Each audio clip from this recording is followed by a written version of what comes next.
Hi అండి. 'ఎర్రగంటి Raavan' part 9. అభికి ముద్దు పెట్టడానికి ముందుకు వస్తూ ఉంటాడు దేవ్. అభి కూడా కళ్ళు మూసుకొని ఉండిపోతుంది. కరెక్ట్‌గా అప్పుడే బావా ఫోన్ మర్చిపోయాను అని డోర్ తీసుకుని లోపలికి వస్తాడు నందు. అది చూసి ఇద్దరూ సర్దుకుని దూరం జరిగి నిలబడతారు.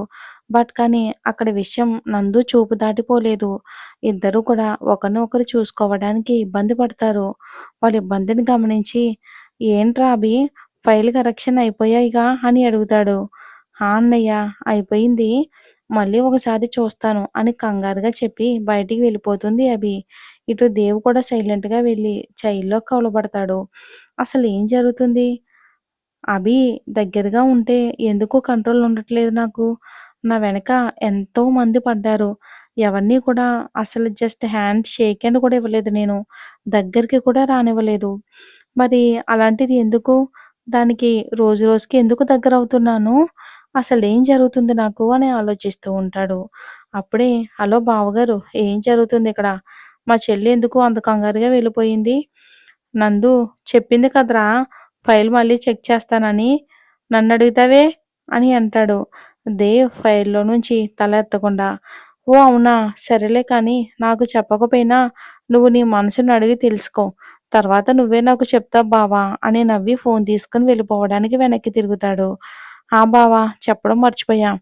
మనం ఒక 1 అవర్‌లో స్టార్ట్ అవ్వాలి. నిన్న ఆ పిజ్జా తీసుకొని వచ్చిన వాడు దొరికాడు" అని చెప్పి వెళ్ళిపోతాడు నందు.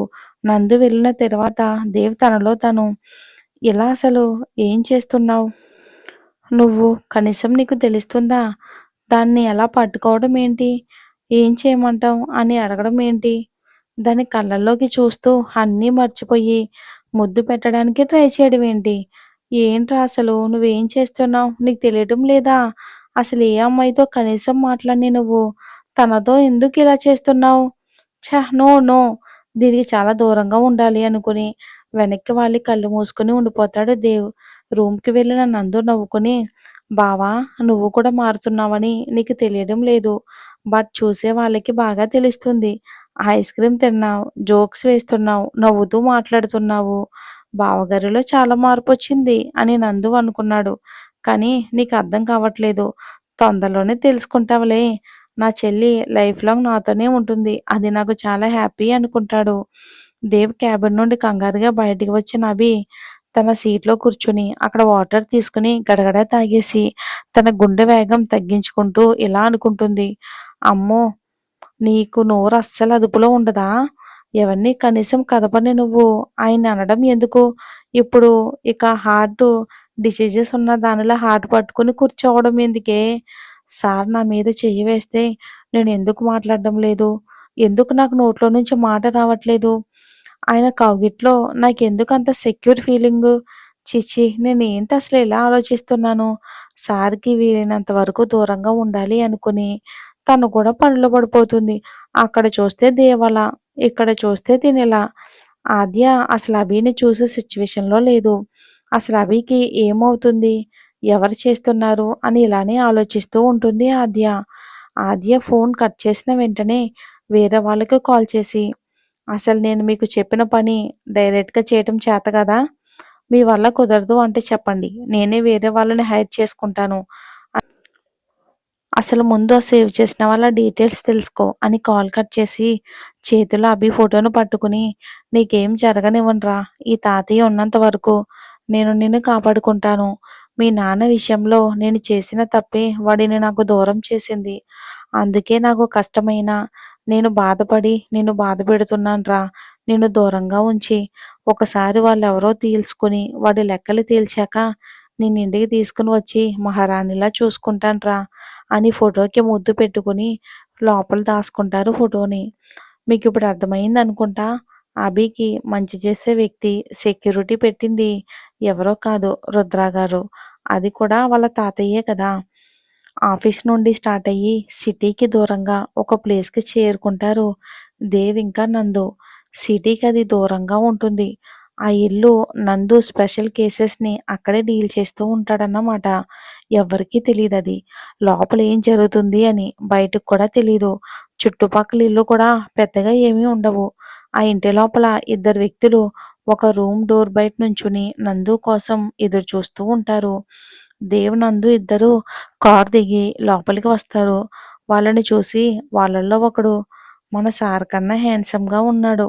ఎవరైనా అని అంటాడు. నువ్వు ఆగరా బాబు! ఆయన విన్నాడు అంటే ఇంకెందుకులే, మన పని కాబట్టి నోరు మూసుకొని ఉండు. అర్థమైందా? ఈలోపు వాళ్ళు దగ్గరికి రావడంతో, సార్ లోపలున్నాడు రండి అని తీసుకుని వెళ్ళి లోపల కుర్చీలో కట్టి పడేసిన వాడిని చూస్తుంటారు. హా అని అక్కడే వాడు ఎదురుగా స్టైల్‌గా కూర్చుంటాడు. దేవ్ కూల్‌గా గ్లాసెస్ తీస్తూ, ఎందుకు తన్ని చంపాలి అనుకుంటున్నారో చెప్పండి. నీ బాస్ ఎవరు అని అడుగుతాడు చాలా కూల్‌గా. మీరు మీరెవరి గురించి అడుగుతున్నారు సార్? నాకెవరో తెలీదు. నేను ఎవరిని చంపాలని చూడలేదు అంటాడు. దానికి నందు, ఎందుకు చెప్తున్నానో విను. మర్యాదగా చెప్పు. ఎవరు నీ వెనకనున్నారో, వెనక నుంచి ఇవన్నీ నడిపిస్తున్నారో చెప్పు. లేదు అంటే నా స్టైల్‌లో నేను చెప్పించాల్సి వస్తుంది.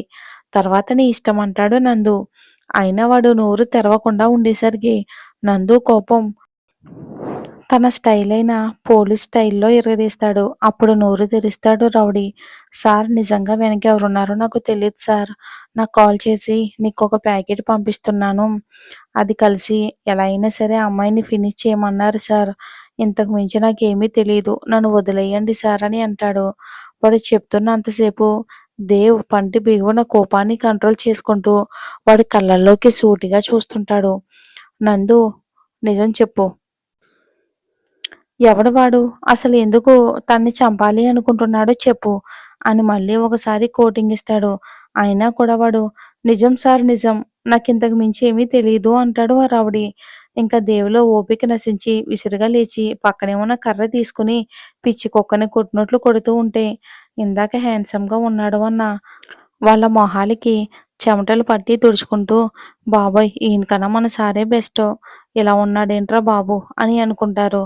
చెప్పు, నిజం చెప్పరా? ఎవరున్నారు దీని వెనుక? చెప్పు.